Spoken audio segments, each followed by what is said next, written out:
कौसल्या सुप्रजा रामपूर्वा सन्ध्या प्रवर्तते उत्तिष्ठ नरशार्दूला कर्तव्यं दैवमाह्निकम् उत्तिष्ठोत्तिष्ठ गोविन्द उत्तिष्ठ गरुडध्वज उत्तिष्ठ कमलाकान्ता त्रैलोक्यं मङ्गलं कुरु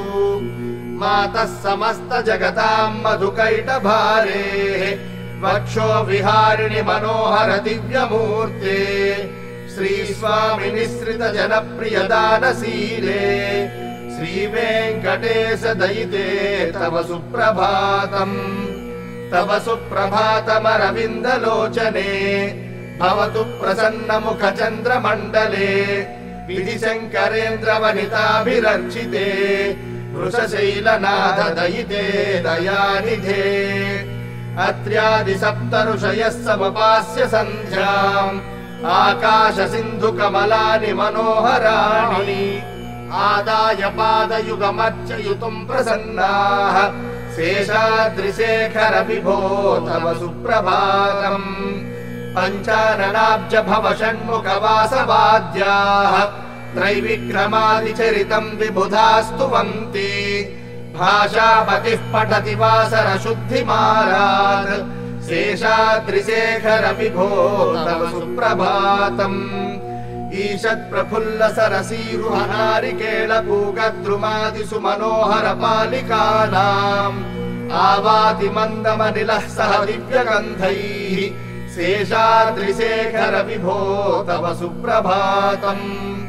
उन्मील्य नेत्रयुगमुत्तम पञ्जरस्थाः पात्रावशिष्ट कदली फलपायसानि भुक्त्वा सलीलमथ केलिसुखाः पठन्ति शेषाद्रिशेखर विभो तव सुप्रभातम्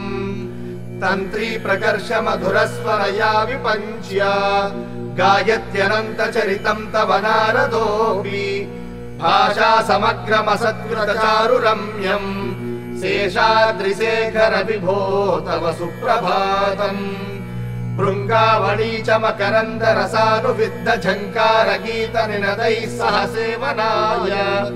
निर्यात्युपान्त सरसी कमलोदरेभ्यः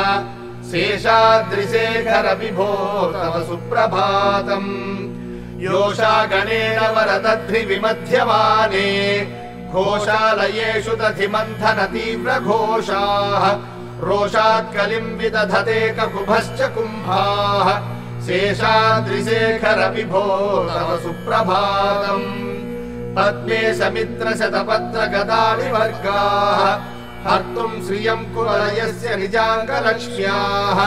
धेरी निनादमिव बिभ्रति तीव्रनादम् शेषाद्रिशेखर विभो तव सुप्रभातम् श्रीमन्नभीष्टवरदाखिल लोकबन्धो श्री श्रीनिवास जगदेकदयैक सिन्धो श्रीदेवता गृहभुजान्तर दिव्यमूर्ते श्रीवेङ्कटाचलपदे तव सुप्रभातम् श्रीस्वामि पुष्कर्णिकाप्लव निर्मलाङ्गाः श्रेयार्थिनो हर विरिञ्चि सनन्दनाद्याः द्वारे वसन्ति वरनेत्र हतोत्तमाङ्गाः श्रीवेङ्कटाचलपते तव सुप्रभातम् श्रीशेषशैल गरुडाचल वेङ्कटाद्रिनारायणाद्रिवृषभाद्रिवृषाद्रिमुख्याम् आख्याम् त्वदीय वसतेरनि सम्वदन्ति श्रीवेङ्कटाचलपते तव सुप्रभातम् सेवा परा शिव सुरेश कृशानुधर्म रक्षोऽम्बुनाथ पवमान धनाधिनाथाः बद्धाञ्जलि प्रविलसन्निज शीर्षदेशाः श्रीवेङ्कटाचलपते तव सुप्रभातम् धाटीषु ते विहगराज मृगाधिराज नागाधिराज गजराज हयाधिराजाः स्वस्वाधिकार महिमाधिकमर्थयन्ते श्रीवेङ्कटाचलपते तव सुप्रभातम् सूर्येन्दुभौम बुधवाक्पति काव्यशौरि स्वर्भानुकेतुति विशत्परिषत्प्रधानाः त्वद्दासदासचरणावधिदासदासाः श्रीवेङ्कटाचलपते तव सुप्रभातम् तत्पादधूलिभरितस्फुरितोत्तमाङ्गाः स्वर्गापवर्ग निरपेक्ष निजान्तरङ्गाः कल्पागमाकलनयाकुलतां लभन्ते श्रीवेङ्कटाचलपते तव सुप्रभातम् त्वद्गोपुराग्रशिखराणि निरीक्षमाणाः स्वर्गापवर्ग पदवीं परमां श्रयन्तः मर्त्या मनुष्य भुवने मतिमाश्रयन्ते श्रीवेङ्कटाचलपते तव सुप्रभातम् श्रीभूमिनायक दयादिगुणामृताब्दे देवादिदेव जगदेक शरण्यमूर्ते श्रीमन्ननन्त गरुडादिभिरर्चिताङ्घ्रे श्रीवेङ्कटाचलपते तव सुप्रभातम् श्रीपद्मनाभ पुरुषोत्तम वासुदेव वैकुण्ठ माधव जनार्दन चक्रपाणे श्रीवत्स चिह्न शरणागत पारिजात श्रीवेङ्कटाचलपते तव सुप्रभातम् कन्दर्पदर्पहर सुन्दर दिव्यमूर्ते कान्ताकुचाम्बुरुह कुट्मललोल दृष्टे कल्याण निर्मल गुणाकर दिव्यकीर्ते श्रीवेङ्कटाचलपते तव सुप्रभातम् वीणाकृते कमठकोमल नृसिंहवर्णिन् स्वामिन् परस्वध तपोधन रामचन्द्र शेषांश राम यदुनन्दन कल्किरूप श्रीवेङ्कटाचलपते तव सुप्रभातम् एलालवङ्ग घनसार सुगन्धितीर्थम् दिव्यम् वियत्सरितु हेम घटेषु पूर्णम् धृत्वाद्य वैदिक शिखामणयः प्रहृष्टाः तिष्ठन्ति वेङ्कटपते तव सुप्रभातम् भास्वानुदेति विकचानि सरोरुहाणि सम्पूरयन्ति निनदैः ककुभो विहङ्गाः श्रीवैष्णवाः सततमर्थितमङ्गलास्ते धामाश्रयन्ति तव वेङ्कट सुप्रभातम् ब्रह्मादयासुरवराः समहर्षयस्ते सन्तः सनन्दन मुखास्त्वथ योगिवर्याः धामान्तिके तव हि मङ्गलवस्तु हस्ताः श्रीवेङ्कटाचलपते तव सुप्रभातम् लक्ष्मीनिवास निरवद्य गुणैक सिन्धो संसार सागर समुत्तरणैक सेतो वेदान्त वेद्य निज वैभव भक्त भोग्य श्रीवेङ्कटाचलपते तव सुप्रभातम् इत्थम् वृषाचलपतेरिह सुप्रभातम् ये मानवाः प्रतिदिनम् पठितुम् प्रवृत्ताः तेषाम् प्रभात समये स्मृतिरङ्गभाजाम् प्रज्ञाम् परार्थ सुलभाम् परमाम् प्रसूते कौसल्या सुप्रजा रामपूर्वा सन्ध्या प्रवर्तते उत्तिष्ठ नरशार्दूला कर्तव्यम् दैवमाह्निकम् उत्तिष्ठोत्तिष्ठ गोविन्द उत्तिष्ठ गरुडध्वज उत्तिष्ठ कमलाकान्ता त्रैलोक्यम् मङ्गलम् कुरु मातः समस्त जगताम् मधुकैटभारेः वक्षो विहारिणि मनोहर दिव्यमूर्ते श्रीस्वामि निःसृत जनप्रिय दानशीले श्रीवेङ्कटेश दयिते तव सुप्रभातम् तव सुप्रभातमरविन्दलोचने भवतु प्रसन्न मुख चन्द्रमण्डले विधिशङ्करेन्द्र वनिताभिरर्चिते वृषशैलनाथ दयिते दयानिधे अत्र्यादि सप्त ऋषयः समपास्य सन्ध्याम् आकाश सिन्धु कमलानि मनोहराणि आदाय पादयुगमर्चयितुम् प्रसन्नाः शेषाद्रिशेखर विभो तव सुप्रभातम् पञ्चाननाब्ज भव षण्मुख वासवाद्याः त्रैविक्रमादिचरितम् विबुधास्तुवन्ति भाषापतिः पठति वासर शुद्धिमारात् शेषाद्रिशेखर विभो तव सुप्रभातम् ईषत् प्रफुल्ल सरसीरुह नारिकेल पूगद्रुमादिषु मनोहर पालिकानाम् आवाति मन्दमनिलः सह दिव्यगन्धैः शेषाद्रिशेखर विभो तव सुप्रभातम् उन्मील्य नेत्रयुगमुत्तमपञ्जरस्थाः पात्रावशिष्टकदली फलपायसानि भुक्त्वा सलीलमथकेलि सुखाः पठन्ति शेषाद्रिशेखर विभो तव सुप्रभातम् तन्त्री प्रकर्ष मधुरस्वरया विपञ्च्य गायत्यनन्तचरितम् तव नारदोऽपि भाषा समग्रमसत्कृतचारुरम्यम् शेषाद्रिशेखर विभो तव सुप्रभातम् भृङ्गावणी च मकरन्दरसानुविद्ध झङ्कार गीत निनदैः सह सेवनाय निर्यात्युपान्त सरसी कमलोदरेभ्यः शेषाद्रिशेखर विभो तव सुप्रभातम् योषा गणेन वरदध्रि विमध्यमाने घोषालयेषु दधिमन्थन तीव्र घोषाः रोषात् कलिम् विदधते ककुभश्च कुम्भाः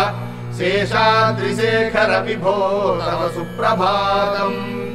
पद्मे समित्र शतपत्र गदानि वर्गाः हर्तुम् श्रियम् कुवलयस्य निजाङ्गलक्ष्म्याः